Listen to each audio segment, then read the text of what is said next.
지난 두 주간에 걸쳐서 저희가 요한복음 10장에 나오는 목자와 양의 비유를 살펴보았습니다. 이제 오늘은 이어지는 11장에 나오는 이야기, 여러분들이 잘 아는 죽은 나사로를 예수님이 살리시는 이야기를 살펴보려고 합니다.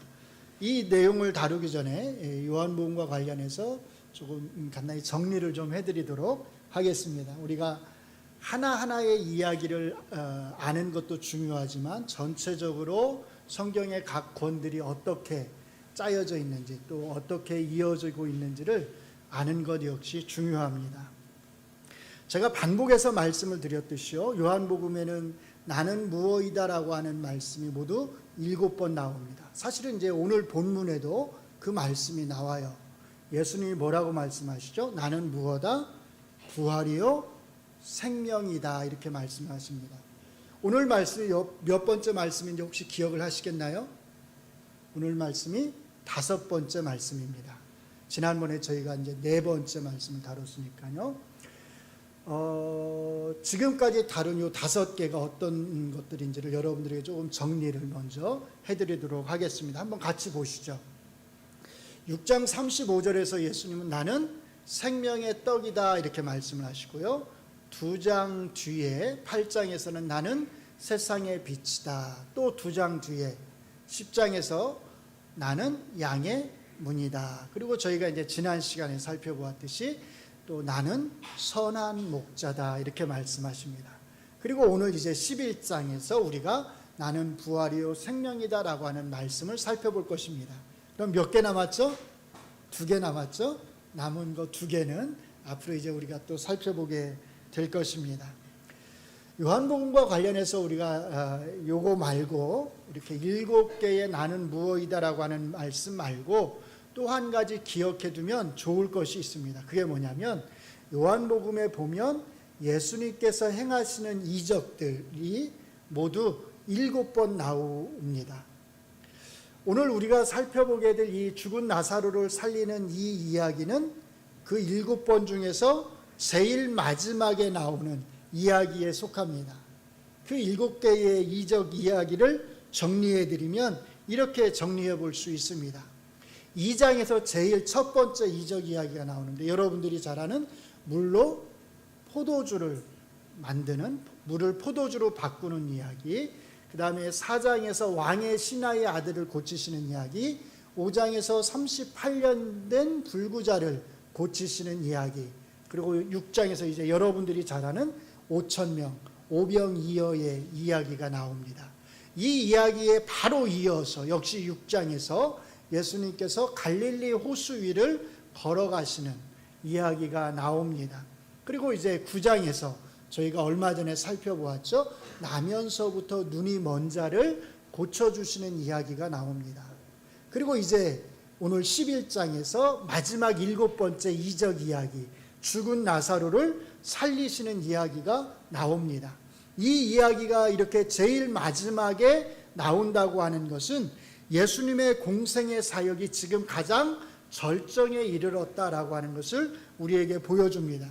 그만큼 나사로를 살리신 이 이야기는 중요한 메시지를 우리에게 전해준다는 것입니다. 그 메시지를 살펴보기에 앞서서 저는 먼저 여러분들에게 질문을 한 가지 던지고 싶습니다. 여러분은 정말로 예수님께서 죽은 나사로를 살리셨다고 하는 이 사실을 믿으시나요? 오늘 이 시대에, 의학이 이렇게 발달한 시대에 모든 사람들이 다 죽은 사람이 어떻게 살아날 수 있어? 의사 선생님이 의학적으로 죽었다고 판결을 내린 사람이 어떻게 살아날 수 있어? 라고 이렇게 말하는 이 시대에 죽은 나사로를 예수님이 살리셨다고 하는 이 사실을 우리가 정말 문자 그대로 믿을 수 있느냐라는 겁니다. 사실 이 질문에 우리가 어떻게 대답을 하느냐라고 하는 것은 굉장히 중요합니다. 이 질문에 우리가 어떻게 대답을 하느냐에 따라서 우리는 그 다음에 나오는 예수님의 말씀을 우리가 믿을 수도 있고 아니면 믿지 않을 수도 있기 때문입니다. 예수님을 믿지 않는 사람들은 당연히 이 이야기를 믿지 못할 것입니다. 문제는 심지어 예수님을 믿는다고 하는 사람들, 우리가 흔히 하는 말로 교회에 다니는 사람들 중에서도 적지 않은 사람들이 이 이야기를 믿지 못한다는 것입니다. 또 심지어 어떤 사람들은 이렇게 말하기도 합니다. 이 이야기의 역사적 사실성, 그러니까 정말로 예수님이 죽은 나사로를 살리셨느냐 살리지 않았느냐라고 하는 이 역사적 사실성은 중요하지 않다. 중요한 것은 요한복음의 저자가 그 이야기를 이 성경에 기록했다는 것이고, 그 이야기가 우리에게 어떤 메시지를 주느냐 하는 것이 우리에게 중요하다라고 주장하는 사람들이 있습니다. 이렇게 주장하는 사람들은 예수님이 정말로 죽은 나사로를 살리셨느냐 살리지 않았느냐라고 하는 것에 대해서 긍정도 하지 않고 부정도 하지 않습니다. 왜냐하면 그게 중요하지 않기 때문입니다. 그런데 사실 엄격하게 따지면 그게 중요하지 않다라고 말하는 데에는 사실은 그것을 믿지 않는다라고 하는 게 사실은 함축이 되어 있습니다. 이 사람들은 그 이야기의 사실성은 중요하지 않고 그냥 기록된 이야기 안에서 던져주는 메시지만 우리가 얻으면 된다고 생각을 합니다. 그건 사실 이 이야기뿐만이 아니라 창세기 이야기이든 모든 기적 이야기이든 우리가 우리의 경험을 통해서 입증할 수 없는 모든 이야기들은 다 그런 식으로 설명을 합니다. 그런데 사실은 그렇지 않습니다. 나사로가 실제로 다시 살아난 것이 아니라면 요한복음의 저자가 우리에게 전해주고자 하는 그 메시지는 사실상 우리에게 아무런 의미가 없기 때문입니다. 다시 말해서 요한복음의 저자가 우리에게 전해주고자 하는 메시지가 정말로 우리에게 의미가 있으려면 실제로 죽은 나사로가 살아났어야만 한다는 겁니다. 그러므로 우리는 다음 두 가지를 부정합니다. 첫째로, 죽은 나사로가 다시 살아난 이야기는 역사적 사실이 아니다 라고 하는 주장을 우리는 부정합니다. 둘째로, 나사로가 실제로 다시 살아났느냐 살아나지 않았느냐 라고 하는 것은 중요하지 않다 라고 하는 주장을 우리는 부정합니다. 그러면 우리는 뭘 긍정할까요? 우리는 뭘 주장할까요? 우리는 죽은 나사로가 실제로 역사 안에서 예수님에 의해서 살아났다라고 하는 사실을 확고하게 믿고 주장합니다. 이것이 우리의 입장입니다. 어떤 사람은 우리가 이렇게 주장할 때 우리를 향해서 아니 그렇게 무조건 믿으면 돼? 라고 말을 할지도 모릅니다. 그러나 우리의 이 믿음은 결코 맹목적인 무조건 믿는 그런 믿음이 아닙니다. 무엇보다도 우리의 믿음은 요한복음 1장의 서두에서 말하는 예수님, 어떤 예수님이죠? 말씀이 육신이 되어서 이 땅에 오신 그 예수님, 그 예수님에 대한 믿음의 사실은 토대를 두고 있습니다. 태초에 말씀이 계셨고 그 말씀이 하나님과 함께 계셨고 그 말씀이 누구라고요? 하나님이셨다. 이 말씀, 요한복음에 나와 있는 1장 1절에서 선언하는 이 말씀에 우리는 우리의 믿음의 토대를 두고 있습니다. 그렇기 때문에 우리가 요한복음 1장 1절의 말씀을 그대로 있는 그대로 믿는다면 우리는 이 땅에 성육신하신 그 예수님이, 하나님의 아들이신 그 예수님이 죽은 나사로를, 죽은 지 나흘 된 그 나사로를 살리지 못할 이유가 전혀 없다라고 생각합니다. 그러므로 예수님이 정말로 죽은 나사로를 살리셨느냐라고 하는 물음에 대한 답변은 요한복음 1장 1절이 말하는 예수님에 대한 믿음의 사실은 토대를 두고 있습니다. 그러나 그것뿐만이 아닙니다. 이 이야기 자체 안에 요한복음 11장에서 죽은 나사로에 대하여 이야기하는 이 이야기 자체 안에 사실은 우리가 이 이야기의 역사적 사실성을 믿을 수 있는 충분한 이유들이 있습니다. 세 가지 이유가 있는데요. 첫째로 오늘 본문의 11장 1절을 보시면 나사로가 어떤 사람인지에 대해서 아주 구체적으로 설명을 합니다. 1절을 같이 한번 읽어보겠습니다. 시작. 어떤 병자가 있으니 이는 마리아와 그 자매 마르다의 마을 베다니에 사는 나사로라, 이렇게 말합니다. 여기에서 나사로는요, 그냥 어떤 병자가 있었다 이렇게 소개되지 않습니다. 막연하게 어떤 죽어가는 병자가 한 명 있었다 이렇게 말하지 않습니다. 아주 구체적으로 뭐라고 말하냐면 마르다와 마리아라고 하는 누이들이 있는 나사로입니다. 그리고 이 나사로는요, 사는 마을까지도 아주 구체적으로 언급이 됩니다. 어디에 살았죠? 베단이라고 하는 마을에 살았다고 말을 합니다. 구체적인 혈육, 마르다와 마리아라고 하는 누이들이 있었고 베단이라고 하는 마을에 살았고, 이 구체적인 두 가지 사실은 나사로라고 하는 이 인물이 가공의 인물, 꾸며낸 인물이 아니라 역사적으로 실존한 인물이라고 하는 것을 우리에게 말해줍니다. 둘째로 나사로가 죽었을 때 예루살렘으로부터 많은 사람들이 마르다와 마리아를 위로하기 위해서 모였습니다. 18절과 19절을 같이 한번 읽어보겠습니다. 시작. 베다니는 예루살렘에서 가깝기가 한 오리쯤 되매 많은 유대인이 마르다와 마리아에게 그 오라비의 일로 위문하러 왔더니, 오리 이렇게 말하니까 거리감이 잘 느껴지지 않을 수도 있는데요. 오리면 우리가 흔히 아는 키로로 따지면 한 3km 정도가 됩니다. 3km 정도. 그러니까 먼 거리가 아니에요. 베다니는 예루살렘에서 가까운 거리였습니다. 그리고 아마도 보면 이 마르다, 마리아, 나사로는 조금 여유 있는 삶을 살았던 것 같아요. 그래서 가까운 예루살렘 지역에 아는 사람들이 많았습니다. 우리가 흔히 말하는 지인들이 많았어요. 그러니까 나사로가 죽었을 때 어디로부터요?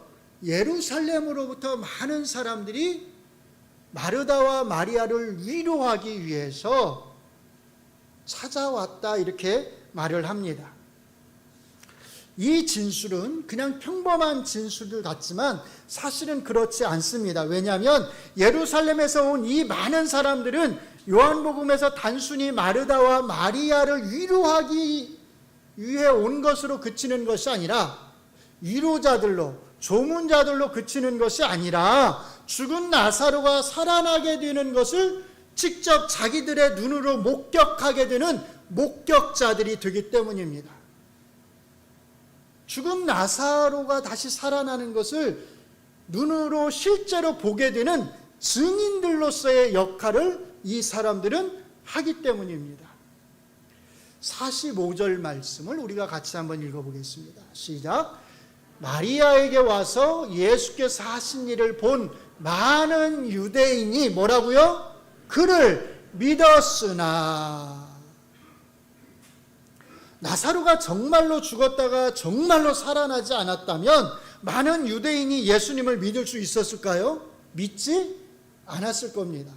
이 많은 유대인이 예수님을 믿었다고 하는 것은 정말로 죽은 나사로가 살아나는 것을 어떻게 해요? 자기들의 눈으로 보았기 때문입니다.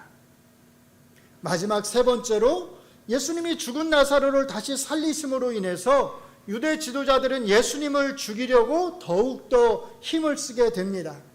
제가 방금 말씀을 드렸듯이 많은 사람들이 죽은 나사로가 살아나는 것을 보고서 예수님을 믿었습니다. 그런데 반면에 일부 어떤 사람들은 이 사실을 갖다가 바리새인들에게 가서 알려줍니다.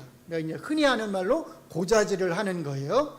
자, 그래서 47절과 48절에 보면 대제사장들과 바리새인들이 공회를 모으고서 서로 이렇게 이야기를 합니다. 제가 47절부터 50절까지 말씀을 읽어드리겠습니다. 이 사람이 많은 표적을 행하니 우리가 어떻게 하겠느냐? 만일 그를 이대로 두면 모든 사람이 그를 믿을 것이요, 그리고 로마인들이 와서 우리 땅과 민족을 빼앗아 가리라 하니, 그 중에 한 사람, 그의 대제사장인 가야바가 그들에게 말하되 너희가 아무것도 알지 못하는도다. 그 다음에 뭐라고요? 한 사람이 백성을 위하여 죽어서 온 민족이 망하지 않게 되는 것이 너희에게 유익한 줄을 생각하지 아니하는도다 하였으니, 한 사람이 죽으면 된다는 겁니다.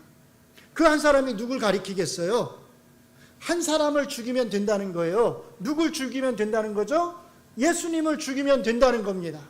그러면 소란이 일어나지 않을 것이고 많은 사람들이 예수님을 믿고 따라다니지 않을 것이고 우리나라는 안전할 수 있다는 겁니다.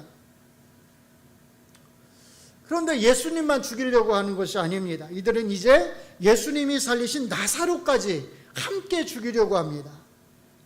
12장 10절 11절을 같이 읽겠습니다. 시작. 대제사장들이 나사로까지 죽이려고 모의하니 나사로 때문에 많은 유대인이 가서 예수를 믿음이러라. 죽었던 나사로가 실제로 다시 살아난 것이 아니었다면 많은 유대인들이 예수님을 따라다니면서 믿지 않았을 것이고, 대제사장들은 굳이 나사로까지 죽이려고 공모할 필요가 없었을 것입니다. 대제사장들이 나사로까지 죽이려고 한다고 하는 것, 이 사실 자체가 뭘 증명해 주는 거예요? 나사로가 정말로 다시 살아났다라고 하는 것을 보여주는 증거라는 겁니다. 이렇게 요한복음서 자체가, 오늘의 본문 자체가 이 이야기가 정말로 일어난 이야기라고 하는 것, 이 이야기의 역사적 사실성을 아주 확고하게 우리에게 보여주고 있습니다. 그렇기 때문에 우리는 이제 이 이야기의 역사적 사실성을 확고하게 믿으면서 이 이야기를 통해서 전해주고자 하는 메시지가 무엇인지를 살펴보려고 합니다. 이 이야기의 핵심 메시지는 예수님이 마르다와 나눈 대화 가운데 있습니다. 예수님이 베다니에 도착하셨을 때 나사로는 죽은 지가 이미 나흘이나 되었습니다. 예수님이 오신다고 하는 소식을 듣고서 마르다가 마중을 나옵니다. 예수님을 만나서 마르다는 이렇게 말합니다. 주께서 여기 계셨더라면 내 오라버니가 죽지 않았을 것입니다. 예수님은 이 마르다에게 내 오라비가 다시 살아날 것이다 라고 말씀을 하십니다. 그러자 이번에는 마르다가 이렇게 답변합니다. 마지막 부활 때에는 다시 살아날 줄을 내가 아나이다.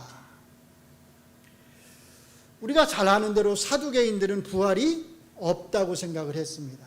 그런데 바리새인들과 대부분의 일반 유대인들은 마지막 때에 부활이 있다는 것을 믿었습니다.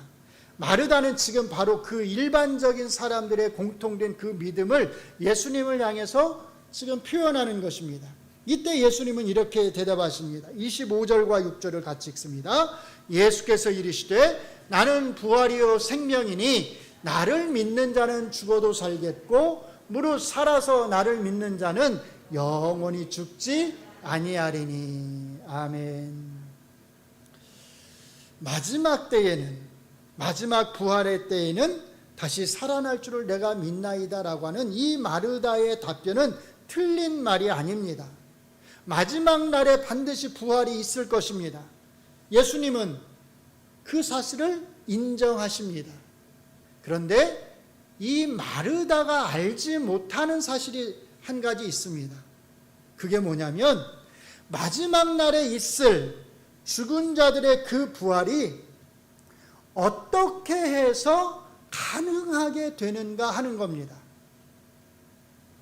마지막 날에 부활이 있을 것은 확실한데 그 부활이 어떻게 해서 가능한지를 사실 마르다는 알지 못합니다. 어떻게 가능할까요? 어떻게 마지막 날에 부활이 있을 수 있을까요? 예수님의 말씀은 바로 그 답을 주고 계시는데 두 가지로 말할 수 있습니다. 첫째로 예수님 자신이 부활 자체이기 때문입니다. 내가 부활이다. 내가 생명이다라고 예수님은 말씀하십니다. 이 말씀은 예수님 때문에, 예수님 자기 자신 때문에 부활이 가능하게 되었다는 겁니다. 한번 생각을 해보세요. 만약에 예수님이 이 땅에 메시아로서 오시지 않았다면 부활이 있을 수 있을까요? 없을까요? 없겠지요. 예수님이 이 땅에 오지 않았다면 부활은 불가능했을 것입니다. 가능하지 않았을 것입니다. 있을 수 없을 것입니다. 그러므로 예수님이 이 땅에 오지 않으셨다면 마르다가 가지고 있는 그 부활에 대한 소망, 마지막 때에는 살아날 줄로 믿습니다라고 하는 이 마르다의 부활에 대한 소망은 이루어질 수 있는 소망이었을까요? 없는 소망이었을까요? 이루어질 수 없는 소망이었을 것입니다. 마르다의 이 부활에 대한 소망은 오직 예수님이 메시아로서 이 땅에 오신다고 하는 것을 전제로 해서만 이루어질 수 있는 소망이었습니다. 이게 중요합니다. 다시 한번요. 마르다의 이 소망은, 부활에 대한 이 소망은 맞는 소망인데, 맞는 말인데, 오직 예수님께서 메시아로서 이 땅에 오신다고 하는 것을 전제로 해서만 이루어질 수 있는 소망이었습니다. 물론 구약시대의 마지막 부활에 대한 소망을 가지고 살던 사람들은 이 사실을 알지 못했을 것입니다. 그러나 이제 오늘 본문에서 예수님은 바로 이 사실을 우리에게 명백하게 드러내 보이고 계십니다. 내가 부활이다. 내가 생명이다. 나 때문에 부활이 가능하다. 나 때문에 죽지 않고 영원히 사는 것이 가능하다. 그러므로 우리는 이렇게 말할 수 있습니다. 같이 한번 고백해 볼까요? 시작. 예수님 없이 부활은 없다. 아멘. 예수님 없이 부활은 없습니다. 바로 이것이 나는 부활이요 생명이라고 하는 예수님의 말씀의 첫 번째 의미입니다. 둘째로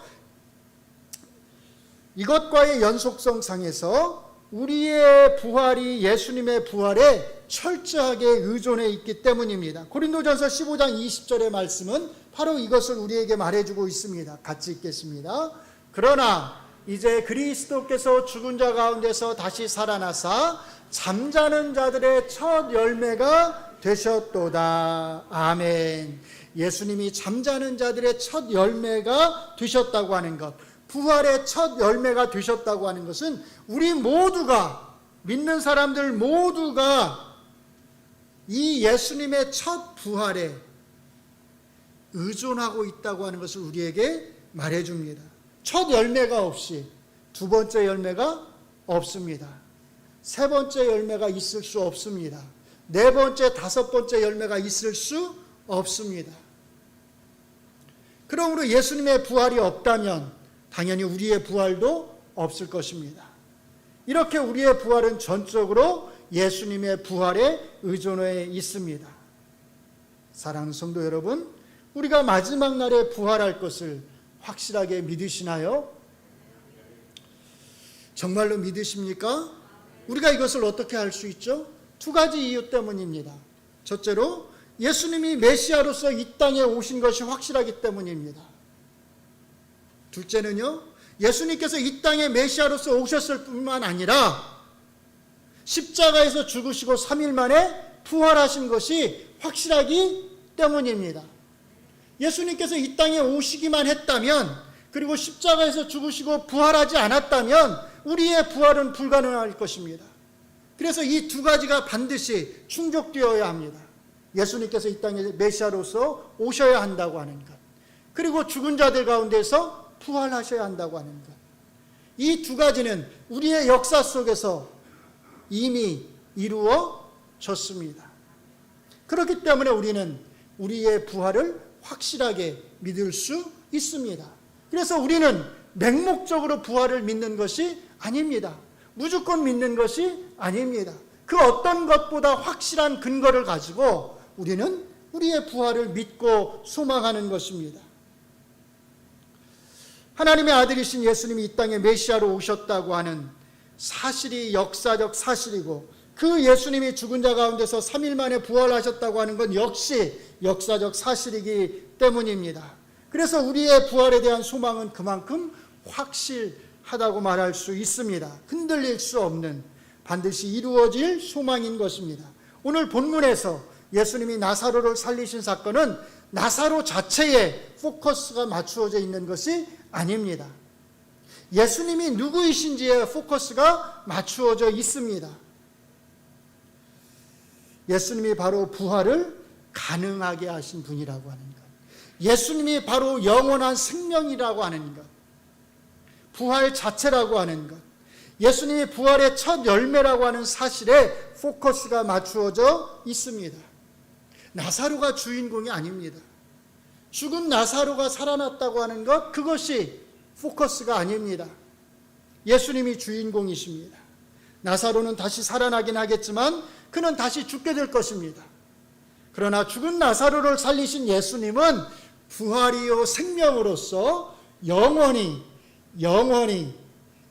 무금토록 존재하실 것입니다. 그리고 우리는 부활이요 생명이신 이 예수님 때문에 바로 이 땅에서 부활에 대한 소망을 가지고 살아갈 수가 있습니다. 이제 말씀을 요약합니다. 죽은 나사로가 다시 살아난 사건은 예수님이 부활이요 생명이심을 우리에게 보여줍니다. 만약 죽은 나사로가 다시 살아난 사건이 역사적 사건이 아니라면 우리는 예수님이 부활이요 생명이라고 하는 사실을 믿을 수가 없을 것입니다. 그러므로 우리는 먼저 죽은 나사로가 다시 살아난 이 사건이 역사적 사건이라고 하는 것을 정말로 확실하게 믿을 수 있어야 합니다. 무엇보다도 요한복음 자체가 이 사실을 우리에게 확실하게 보여주고 있습니다.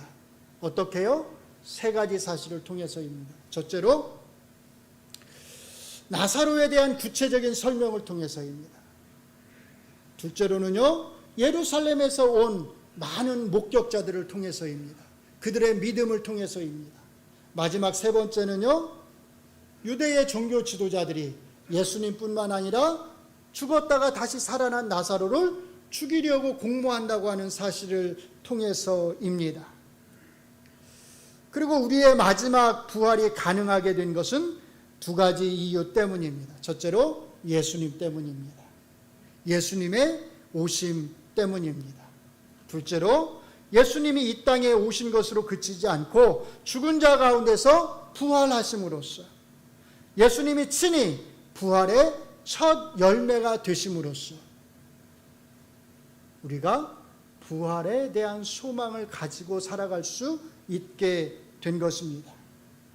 이제 우리는 마지막 부활에 대한 확고한 소망을 가지고 살아갈 수 있습니다. 이 소망은 결코 헛된 소망이 아님을 믿으시기 바랍니다. 이 소망은 하늘에 있는 뜬구름을 잡는 것과 같은 그런 막연한 소망이 아니라고 하는 사실을 믿으시기 바랍니다. 나사로를 살리신 예수님의 이야기는 우리에게 이 소망이 정말로 믿을 만한 소망이라고 하는 것을, 참된 소망이라고 하는 것을 보여줍니다. 나사로를 살리신 예수님이 우리를 마지막 날에 다시 영원히 죽지 않는 몸으로, 영원한 몸으로 일으키실 것입니다. 나사로가 다시 살아났다는 게 중요한 것이 아니고, 사실은 바로 우리가, 오늘 이 자리에 있는 우리가 영원히 죽지 않는 몸으로 부활하리라고 하는 것이 중요합니다. 예수님 때문이고 예수님의 부활 때문입니다. 본문의 이 메시지를 늘 여러분의 마음속에 잘 간직하시면서 마지막 부활에 대한 소망을 품고서 살아가시는 우리 동작중앙교회 성도님들이 되시기를 주의 이름으로 축원합니다. 기도하겠습니다. 우리에게 부활에 대한 너무나 확고한 사실들을 보여주심을 감사합니다. 이 소망은 그저 막연한 소망이 아니고 헛된 소망이 아니고 반드시 이루어질 소망임을 확실하게 믿습니다. 예수님께서 이 땅에 오셨다고 하는 것이 역사적 사실이고 예수님께서 죽은 자들 가운데서 부활하셨다고 하는 것이 역사적 사실이기 때문입니다. 우리의 부활은 이렇게 철저하게 예수님의 부활에 의존해 있음을 믿습니다. 예수님께서 다시 오시는 그날에 반드시 우리가 다시 부활하게 될 것을 믿으면서 우리가 이 땅에서 어떤 어려움을 당하든지 간에 어떠한 상황에 있든지 간에 늘 부활에 대한 소망을 품고서 살아가게 하여 주시옵소서. 낙심하지 않게 하시고 절망하지 않게 하시고 늘 우리 안에 이 소망이 있게 하여 주시옵소서. 예수님 이름으로 기도합니다. 아멘.